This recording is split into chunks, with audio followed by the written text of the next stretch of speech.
우린 계속해서 금요 예배를 제가 성령론에 대해서 이야기를 나누고 있습니다. 왜냐하면 성령님은 예수 그리스도의 영이시면서 또한 나와 함께 계신 하나님이시기 때문입니다. 성령님이 여러분들 가운데 있는 그 시간부터 여러분들은 예수님과 함께 있었던 사도들과 다를 바가 없는 존재라는 사실을 기억하시기 바랍니다. 여러분 꼭 기억하셔야 돼요.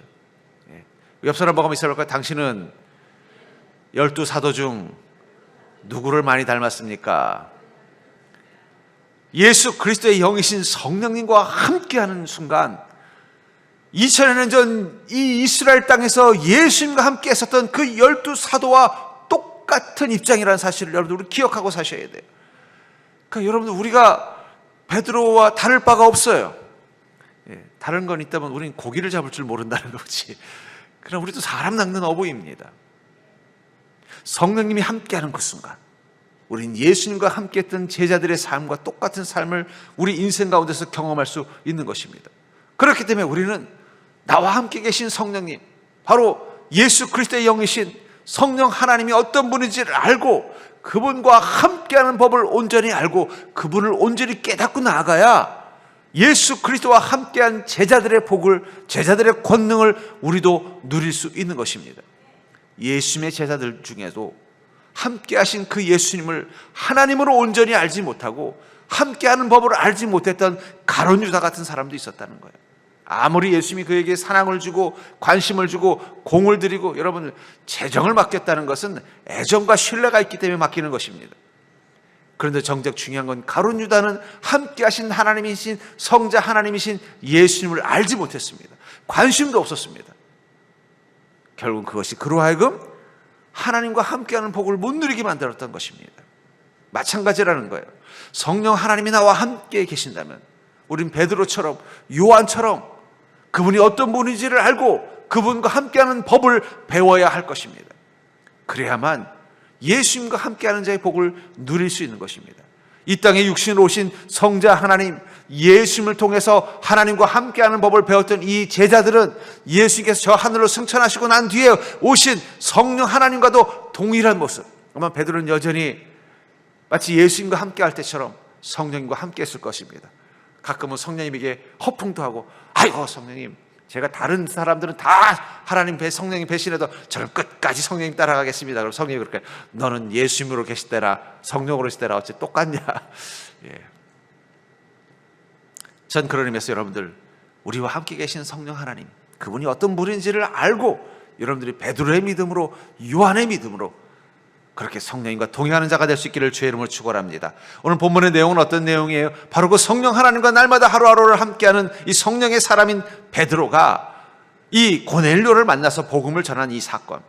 근데 그 고넬료는 이방인이었고 이방인의 백부장이었습니다. 이스라엘 민족이 체질적으로 싫어하는 로마인이었고 이방 민족이었다는 거예요.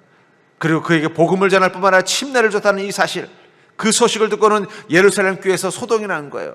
그렇지 않아도 이 이방인들, 특별히 로마인들에 대해서 불편한 마음을 가지고 있었던 그리스도인들은 어떻게 베드로가 이방인의 집에 가서 이방인의 음식을 먹고 이방인에게 성령의 기도를 하고 침례를 주었느냐, 이건 말도 안 된다라고 막 화를 내는 사람도 있었고, 또 어떤 사람은 그게 무슨 상관이냐, 예수님께서도 이 사마리아인들을 얼마나 축복하셨느냐, 예수님도 백부장을 얼마나 그 믿음이 크다고 말씀하셨느냐 하면서 논쟁이 일어난 것입니다. 그 논쟁 가운데 베드로가 소환당한 거예요. 마치 청문회에 불려간 것처럼. 근데 저는 이 베드로가 그 소환당한 그 자리에서 어떤 모습이었을까 한번 상상해봐요. 그는 성령님과 지금까지 함께 했습니다. 이 문제가 일어난 계기도 성령님의 명령을 따라서 그 일을 행한 것입니다. 그는 성령님의 명령을 따라 성령님을 위해서 그 일을 행한 것입니다. 그렇기 때문에 그는 설령 자신의 행동에 대해서 비난하는 사람이 있더라도 당당했을 것 같아요.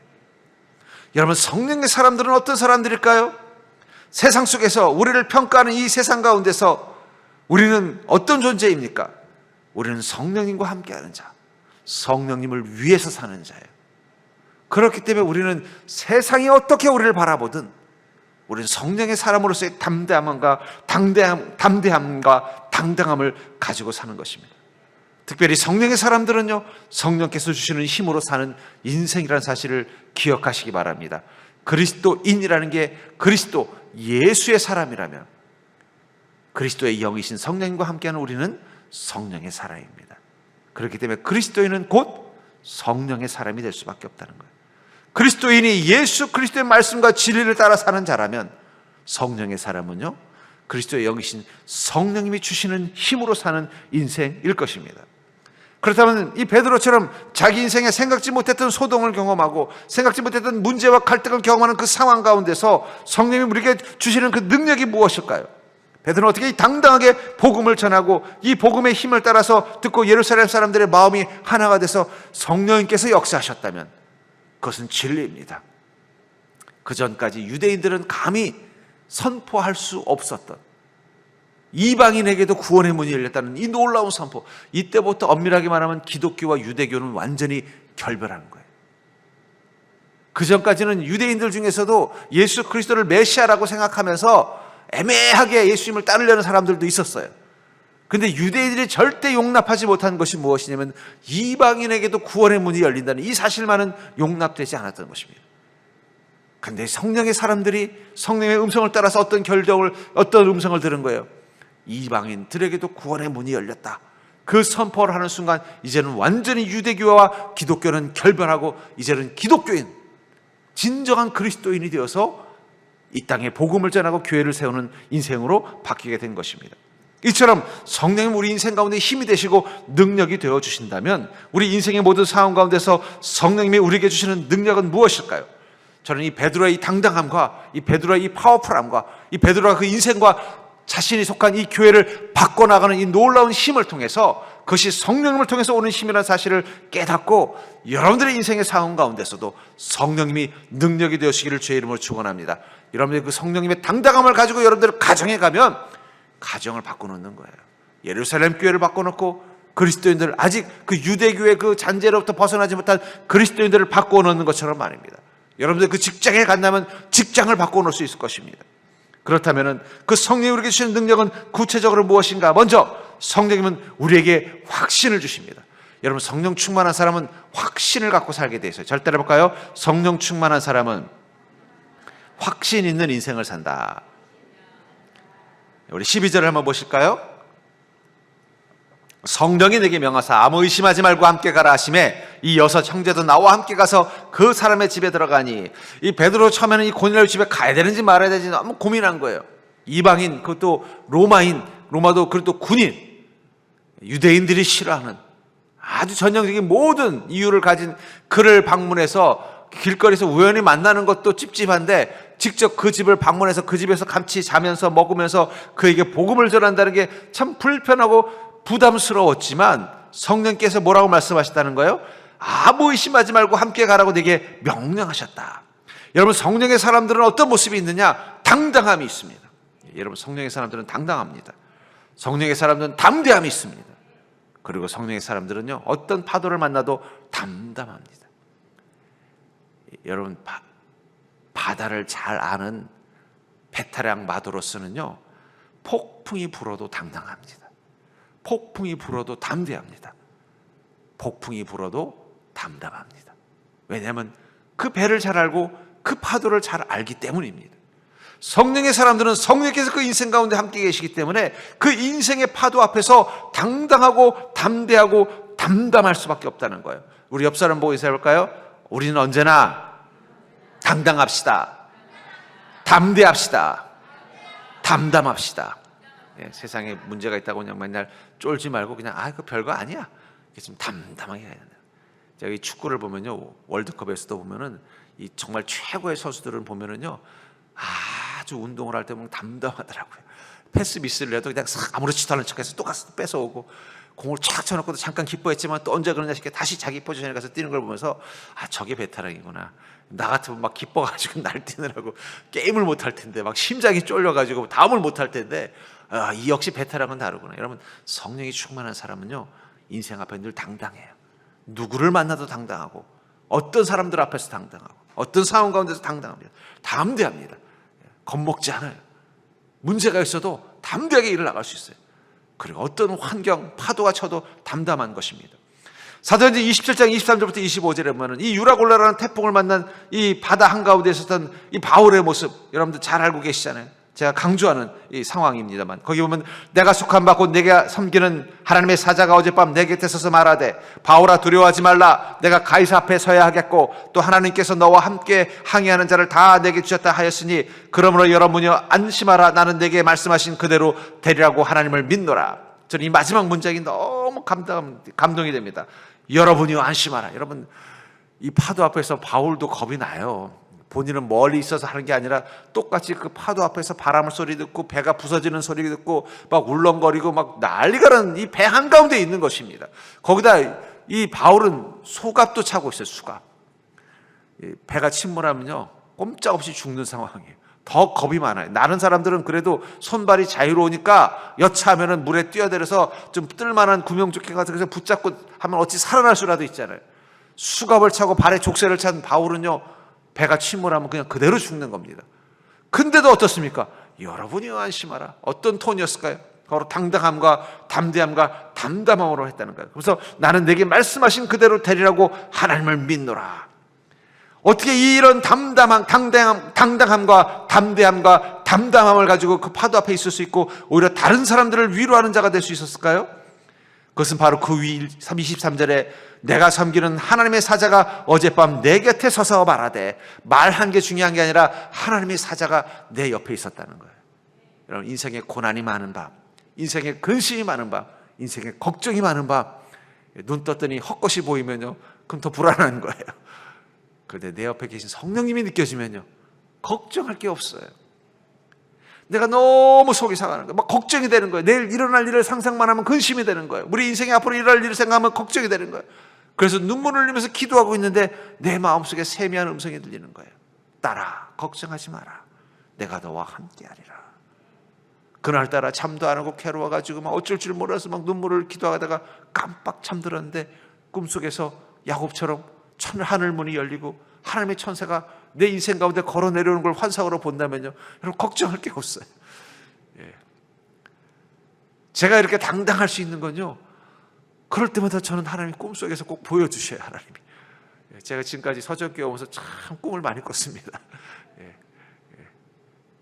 그 꿈을 딱 꾸고 나면요 갑자기 걱정됐던 마음이 싹 사라지는 거예요. 왜냐하면 무엇을 발견했기 때문이에요.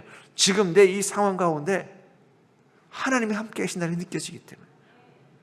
여러분, 그리스도인의 당당함은 거기에 있는 것입니다. 왜냐하면 내 인생 가운데는 하나님이 함께 계시기 때문이에요. 여기 보니까 이 성령이 내게 명하사, 이 베드로에게 이 고넬료를 만나러 가라고 할 때 명하다라는 말을 씁니다. 이 명하다는 말이 헬라어로 에포라는 단어를 쓰는데 이 말은 지휘하다라는 뜻을 가지고 있어요. 여러분, 지휘하는 게 뭔지 알죠? 오케스트라는 누가 지휘해요? 지휘자가. 지휘하는 대로 연주하고 노래하는 거예요. 군대에서는요 사단장님이 지휘봉 들고 하면은 그대로 따라가는 것입니다. 성령께서 우리와 함께 계실 때 그냥 옆에 있으면서 아이고 힘들지, 아이고 힘내, 아이고 고생이 많다, 아이고 걱정하지 마, 위로자로만 계신다면요 좀 불안할 것 같아요. 그죠? 지금 위로가도 필요하지만 뭔가 해결을 해줘야 되는데, 근데 성령이 어떻게 하신다는 거예요? 지휘하신다는 거예요. 제가 이 오케스트라 연주하는 걸 봤어요. 그랬더니 연주자들은요 얼굴 표정에 고민이 없어요. 그냥 눈이 계속 누구를 보는 거예요? 지휘자의 지휘봉만 보고 있더라고요. 지휘자가 좀 빨리 하라 그러면 빨리 연주하고, 부드럽게 연주하라 그러면 부드럽게 연주하고, 멈추라 그러면 부르다가도 딱 멈춰요. 고민할 필요가 없어요. 왜냐하면 나를 지휘하는 존재가 있잖아요. 내가 이 상황에서 계속 이 플룻을 불어야 되나 말아야 되나 고민할 필요가 없다는 거예요. 여기를 세게 불러야 되나 천천히 불러야 되나 고민할 필요가 없어요. 그냥 지휘자의 지휘에 맡기면 되는 거예요. 여러분, 우리와 함께 계신 성령께서 우리에게 명령하실 때 그 명령은 지휘하신다는 것입니다. 우리 인생을 향하여 지휘하신다는 거예요. 지휘하는 그 명령 따라 앞에 순종하기만 하면 되는 거예요. 프로야구를 이렇게 제가 보면요 야구 선수들 타자나 이 주자들이 보면요 타자들 뱃을 계속 공을 치려고 준비를 하면서도 계속 눈으로 힐끗힐끗 보는 사람이 있습니다. 누굴까요? 감독이에요. 감독은 계속 뭐 머리, 어깨, 무릎, 발무릎 막 계속 이러고 있더라고요. 그러면 이 타자가 탁 그걸 보더니 그렇게 하더니 갑자기 딱 번트를 대든가 아니면 갑자기 헛스윙을 한다든지. 또 주자도예요. 자기가 이 주 1루에 가 있으면서 계속 눈으로 누굴 봐요? 감독을 봅니다. 그럼 감독이 또 계속 뭔가 막 코도 만지고 귀도 만지고 그러면 가만히 있다가 갑자기 확 뛰어요. 그들은 고민하지 않아요. 자신을 지휘하는 분이 계시기 때문입니다. 여러분, 우리는 고민할 필요 없습니다. 성령님께서 명하사, 성령님께서 지휘하사, 그분의 지휘대로 우린 가기만 하면 되는 것입니다. 그게 우리가 당당한 거예요. 내가 해결하고 내가 결정해야 되면요, 고민되죠. 여러분, 하다못해 짜장면 하나를 먹어도 내가 결정할 땐 고민되는 거예요. 짜장면을 먹어야 되나, 짬뽕을 먹어야 되나. 예? 근데 같이 가는 부장님이 오늘은 우리 다 짜장면 먹지, 그러면 고민할 필요 없어요. 그냥 먹자는 대로 먹으면 되는 거예요. 예. 성령님이 지휘하는 대로 사시면 됩니다. 뭘 고민하세요? 예. 하나님의 사인만 읽으면 돼요. 내 인생 가운데 지휘하시는 하나님 지금 나와 함께 계신다면은 내 인생에서 무엇을 명령하시는가, 그것만 보면 되는 거예요. 베드로는 그걸 얘기한 거예요.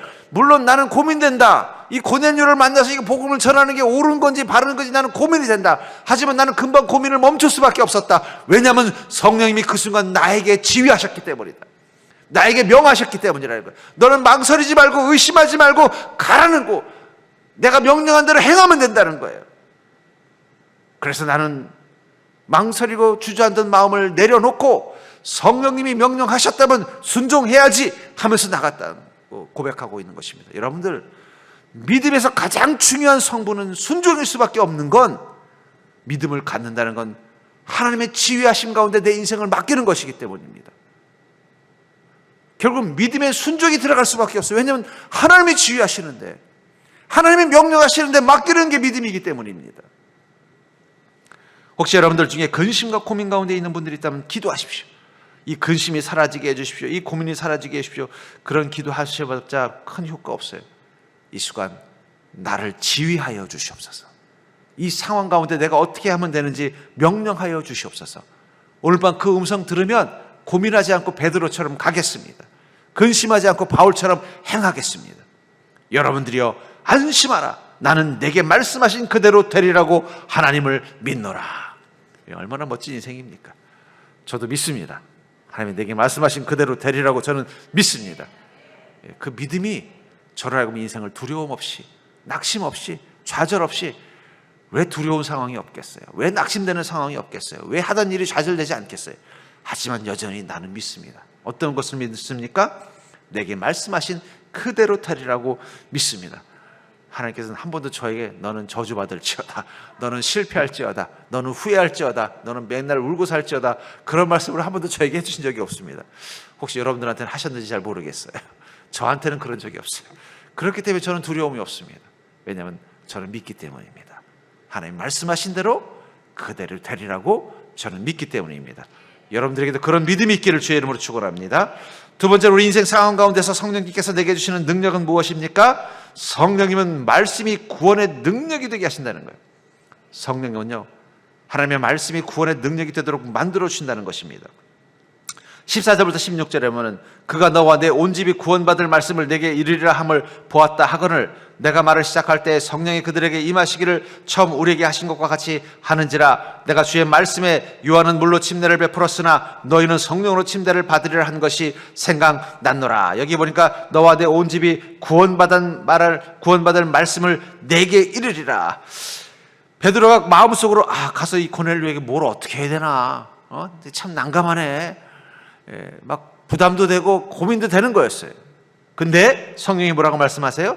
걱정하지 말아라. 그와 그의 온 집이 구원받을 말씀을 너에게 내가 가르쳐 줄 테니까 가서 그냥 내가 말하는 대로 가르쳐 준 대로 입술을 열기만 해라. 그때 내가 말을 시작할 때, 드디어 베드로가 입술을 열어 말을 시작하자마자 어떤 일이 일어났다고 말하고 있어요? 성령이 그들에게 임하는데 처음 우리에게 하신 것과 같더라. 처음이 어딜까요? 오순절 다락방. 그들이 곳에 무릎 꿇고 기도할 때 성령의 불이 임해서 한 사람 한 사람 앞에 성령의 뜨거운 불이 임했던 것처럼 임하더라는 거예요.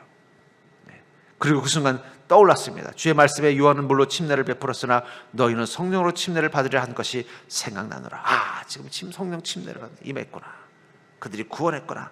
그 말씀이 생각났다고 말하고 있습니다. 여러분, 하나님의 말씀이 우리 삶 가운데 능력이 되려면요, 성령님이 있어야 돼요. 초에서 빛이 나오려면 초에 불을 붙이는 성령이 있어야 하는 것입니다. 그렇죠? 이 추운 겨울날 아무리 아궁이를 잘 만들어 놓고 아무리 가을 내내 나무 장작을 패가지고 그냥 바짝바짝 마른 나무들을 잔뜩 쌓아놨어도 그 나무를 아궁이에 집어넣고 있는다고 해서 따뜻해지나요? 뭘 해야 돼요? 불을 붙여야 돼요. 제가 계속 말씀드렸죠? 하나님의 말씀은 마른 장작과 같은 것입니다. 이 마른 장작에 성령의 불이 붙으면 엄청난 화력이 되는 거예요. 그러니까 여러분 하나님의 말씀을 사모하셔야 돼요. 그러니까 모든 집회는 꼭 말씀이 들어가는 이유가 뭐예요? 그냥 기도만 뜨겁게 하고 찬양만 뜨겁게 하고 끝나면 좋은데 왜 가운데 꼭 말씀을 집어넣을까요?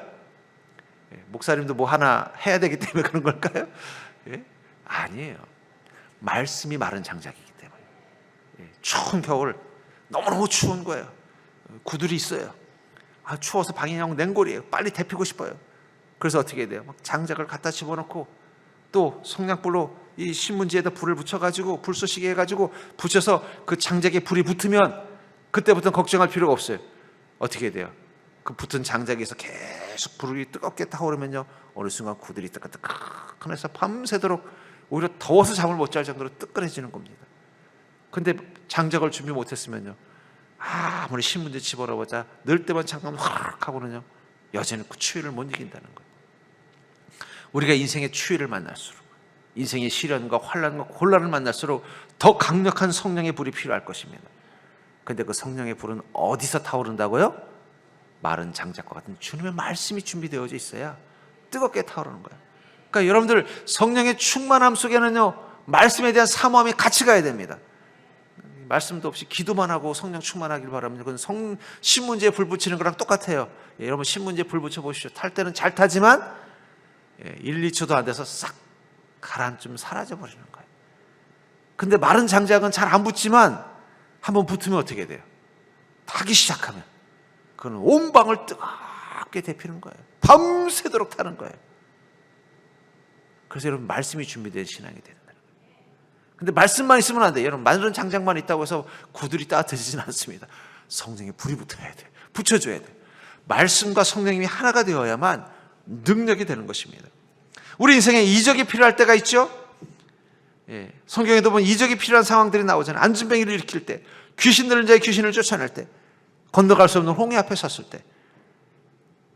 근데 정작 우리에게 필요한 이적은 그게 아니죠. 혹시 여러분들 물론 이제 다리가 불편하신 분도 계시지만 자리에서 못 일어날 만큼 심각한 다리에 질병 가진 분 계십니까? 아니면 여러분들 중에 아직도 귀신이 못 나가가지고 괴로운 분도 계신가요? 아니면 여러분들이 가려고 하면 앞에 홍해가 있어서 못 건너가는 사람들이 있나요? 어쩌면 우리에게 필요한 진정한 이적은요 우리 삶에 해결해야 될 상황들일 것 같아요. 그렇죠?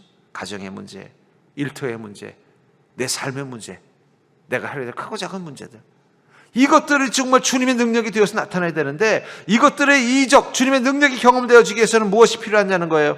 말씀이 구원의 능력이 될 수 있도록 성령님이 그곳에 함께 하셔야 된다는 거예요.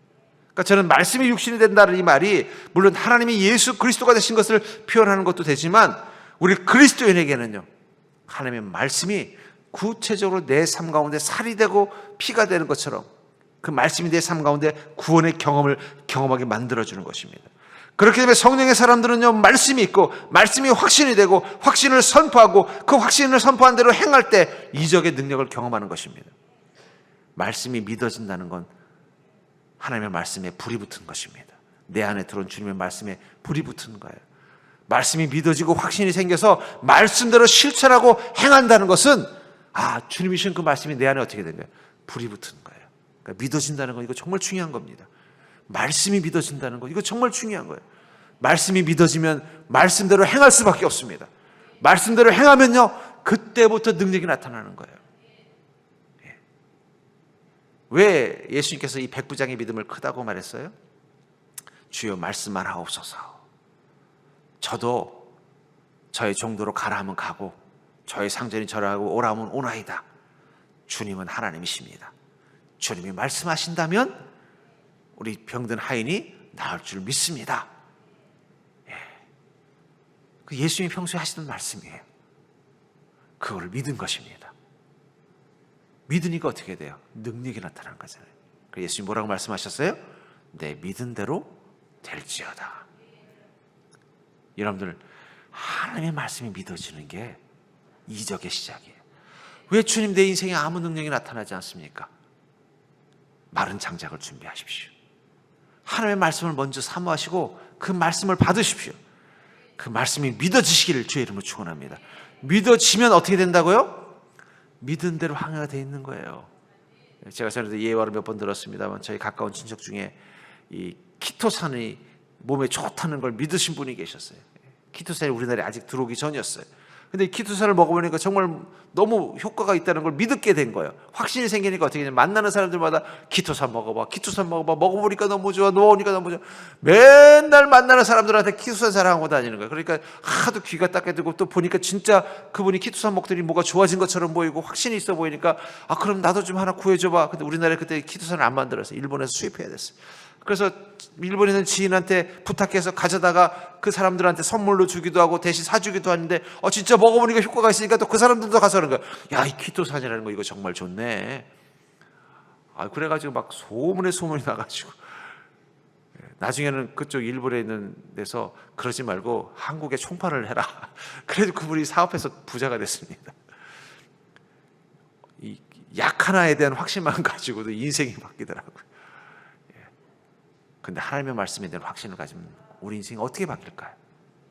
어쩌면 우리가 믿음의 능력을 경험하지 못하는 이유는 말씀에 성령의 불이 안 붙어서 그래요. 말씀에 성령의 불이 붙으면 말씀에 대한 확신이 생깁니다. 말씀에 대한 확신이 생기면 말씀을 선포하고 행하게 돼 있어요. 그리고 행하면 반드시 결과가 나옵니다. 전 그런 걸 많이 느껴요.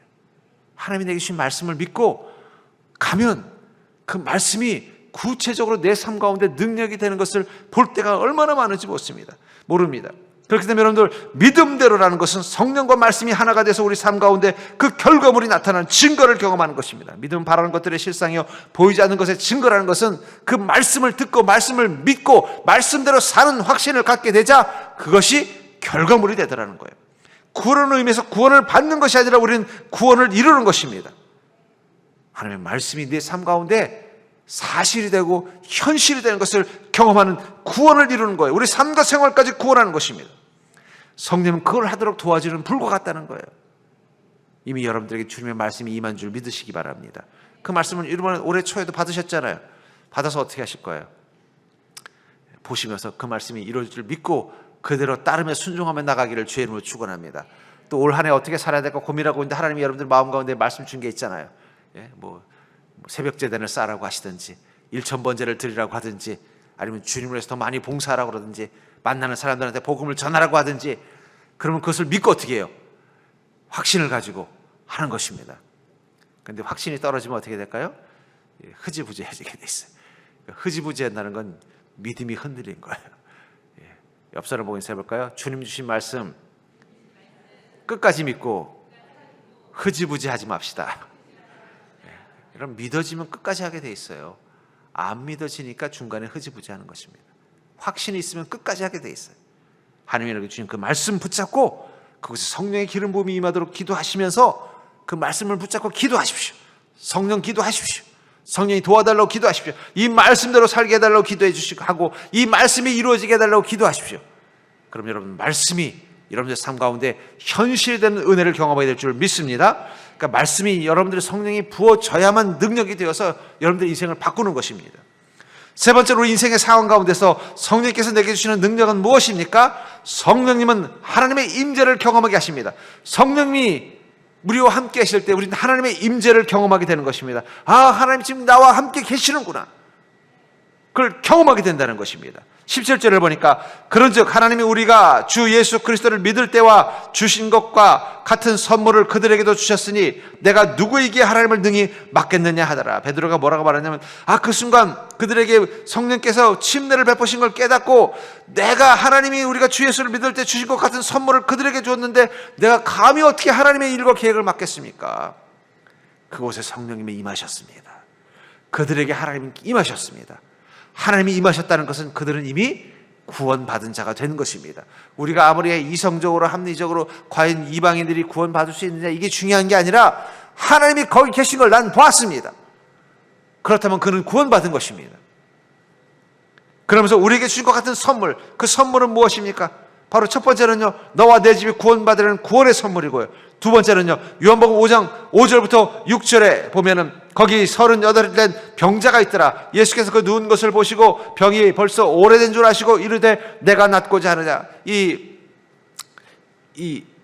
베데스다 목가에 있었던 이 안진뱅이, 38년 동안 꼼짝도 못하고 앉아 있었던 이 불구자, 그를 예수께서 그 누운 것을 보시고 그 병이 벌써 오래된 줄 아시고 이르시되 내가 낫고자 하느냐. 저는 이 사건에서 가장 중요한 건 뭐냐면 예수님께서 그가 누운 것을 보았다는 거예요. 이 병자는 생각합니다. 저 베데스다 목가에 물이 흔들릴 때 내가 먼저 들어가면 내 병이 나을 거라고 생각합니다. 그럼 물이 흔들릴 때 들어가면 병이 왜 나을까요? 그럼 지나가다 마차가 우르릉 하면 물이 흔들릴 때 들어가면 병이 낫습니까? 그 물이 흔들린다는 거 뭘 의미하는 거였어요? 천사가 임했다는 걸 의미하는 거잖아요. 근데 천사보다 더 강력하신 분이 지금 누구 옆에 있는 거예요? 이 안진뱅이 옆에 있잖아요. 누구예요? 성자 하나님이죠. 예수께서 그 누운 것을 보시고 그 안진뱅이 38년 동안 이 불구의 병으로 고통받고 있는 그를 주님이 보셨다고 말하고 있다는 거예요. 주님은 보셨기 때문에 그 사랑의 하나님은 그를 그냥 놔둘 수 없습니다. 그래서 먼저 말을 건네시죠. 너 낫고자 하느냐? 여러분들, 우리 인생에 은혜를 경험한다는 것, 그 은혜의 선물, 바로 치유와 회복과 인생을 역전시키는 그 은혜의 선물은요, 주님이 우리를 보실 때부터 이루어지는 것입니다. 이 미문에 이 안진뱅이를 주님이 보신 거예요. 우리 인생을 주님이 보십니다. 주님이 보시면 그냥 주님은 보고 그냥 모른 척 휙 지나가지 않으신다는 거예요. 잘 살고 있으면 그럴지 모르겠지만 우리 인생에 아픔이 있고 고통이 있고 문제가 있다면 주님은 너무나 사랑이 많으셔서 어떻게 해요? 그냥 지나가지 못하시고 네가 낫고자 하느냐? 네가 회복되기를 원하느냐? 너가 그 문제가 해결되기를 원하느냐? 물어보신다는 거예요. 그러면 뭐라고 말하면 되겠어요? 주여, 낫고자 하나이다. 나를 고쳐주시옵소서. 회복되기를 원하나이다. 내 인생 가운데 함께하여 주시옵소서. 성령님이 함께 계시면 해결되는 거예요. 예수님이 함께 계시면, 우리 예수님의 이적을 성경 속에서 보면서 뭘 느낍니까? 예수님과 함께 해야만 이적은 나타나는 것입니다. 말씀으로라든 아니면 그 모습으로라도 함께 해야 이적이 나타나는 거예요. 아무리 나사로가 죽어서 3일이 지났어도 예수님이 함께하면 다시 살아나는 것입니다. 아무리 험한 파도가 이 베드로가 타고 있는 배를 흔들어대도 예수님이 함께하면 그 파도는 배를 침몰시키지 못하는 것입니다. 예수님이 함께하는 게 능력을 경험하는 거예요. 근데 우리와 함께 계신 그분은 누구라고요? 예수 그리스도의 영이신 성령님입니다. 그러니까 여러분, 성령님은 하나님의 임재를 경험하게 하시는 하나님이라는 거예요. 그러니까 성령님이 함께 했다는 걸 느끼는 순간 그냥 느끼는 게 아니에요. 아, 드디어 내 인생이 회복되고 역전되는구나. 우리가 어떨 때 성령님의 임재하심을 느낄까요? 여러분, 성령님이 지금 옆에 있는 게 느껴지십니까? 성령님이 차라리 우리처럼 옷을 입고 계시면 얼마나 좋아요. 사진 찍으면 같이 보이면 얼마나 좋아요. 근데 안 보이시잖아요. 영이잖아요. 그러니까 안 느껴질 때가 많아요. 그렇죠? 느껴진다면 여러분들이 이렇게 살까요? 날마다 24시간 성령님이 옆에 있는 게 느껴지면 이렇게 살겠습니까? 안 느껴지니까 우리 마음대로 사는 거예요. 근데 어느 순간 아이고, 성령님이 지금 내 옆에 계시는구나. 아이고, 성령님이 지금 나를 보고 계시는구나. 아이고, 성령님이 지금 내게 말씀하고 계시는구나. 느껴진다는 건요, 내 인생을 하나님이 지금 다루고 계신다는 거예요. 만지고 계시는 것입니다. 치료하시고 회복하시고 바꿔놓으려고 준비하고 계신 겁니다. 얼마나 은혜가 되는 거예요. 그러니까 성령의 임재가 느껴지기만 해도 이미 시작된 거예요. 성령님이 내 삶 가운데 오셨다는 게 느껴지고 이 내 상황 가운데 개입하셨다는 게 느껴지는 순간 이미 성령님은 움직이고 계신 거예요. 그 상황을 바꾸시기 위해서, 내 삶을 치료하시기 위해서, 내 인생을 변화시키기 위해서 움직이고 계신 겁니다. 그 느껴진다는 게 축복이에요. 같이 있다는 걸 경험하는 게 축복인 거예요. 왜냐하면 그 순간 우리는 예수 그리스도의 옷자락을 붙잡는 것과 똑같기 때문입니다. 계신다는 게 느껴지는 거예요. 내 영혼의 촉감으로 느끼는 거야. 성령님 지금 여기 계시는구나. 우리 찬양 중에 보면 오소서 진리의 성령님이라는 찬양이 있죠.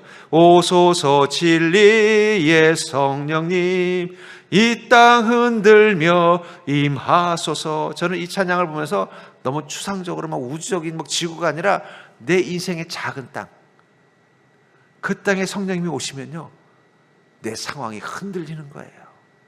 견고한 문제, 견고한 위기, 견고한 절망이 지진에 흔들려서 벽이 갈라지는 것처럼 흔들리는 걸 경험하는 것입니다. 얼마나 감사합니까? 열방을 치유하며 행진하는 영광의 그날을 주소서. 여러분들, 우리 그리스도인의 삶은요, 우리 안에 오신 그 성령께서, 이 하늘을 가르고 이 땅 가운데 오신, 우리 삶 가운데 오신 성령님께서 우리의 삶을 치유하시는 그 놀라운 은혜를 우리 삶 가운데, 인생의 행진 가운데서 경험하는 것입니다. 우리는 그날을 소망하는 자들이기 때문에 오늘도 주님을 향하여 외치는 거예요. 성령님 오소서. 이 땅 가운데 오소서. 내 인생 가운데 오소서. 내 상황 가운데 오소서. 저는 오직 성령님만 기다리며 성령님만 바라보며 성령님과만 함께 가겠습니다라고 선포하는 것입니다. 이 사도행전 속에 나오는 그리스도인들, 이 성령의 사람들은요, 날마다 이 찬양을 불렀을 거예요. 성령님 오늘도 이 땅 가운데, 내 인생 가운데, 내 시간 가운데 오시옵소서. 그 음성 들으시고 성령님은 그들의 인생 가운데 오신 것입니다. 그 인생의 문제와 좌절의 벽들을 갈라버리시고 성령의 뜨거운 물이 타올라서 그것이 새롭게 되어지게 만들어졌으며 그 삶의 모든 것들을 치유하시고 회복하여 그들이 영광의 날을 볼 수 있도록 만들어주셨다는 거예요. 그러니까 우리 성령님이 계신다는 게 얼마나 축복입니까? 그분의 임재를 경험한다는 게 얼마나 큰 은혜예요. 전 여러분들이 그 성령님의 임재를 경험하는 그 기쁨과 믿음을 회복하기를 주의 이름으로 축복합니다. 성령님이 지금 내 옆에 계시는구나, 성령님이 지금 나와 함께 계시는구나, 이게 느껴지는 것은 마치 그 깜깜한 밤에서 그 예수님의 옷자락을 만났던 이 여인 같은 마음일 거라는 거예요. 내가 지금 주님을 만질 수 있는 시간이 되었구나. 주님의 능력이 임하는 것입니다. 성령님은 우리 하나님이십니다. 그리고 여러분은 지금 그분과 함께 인생의 여정을 향하여 행진하고 있어요.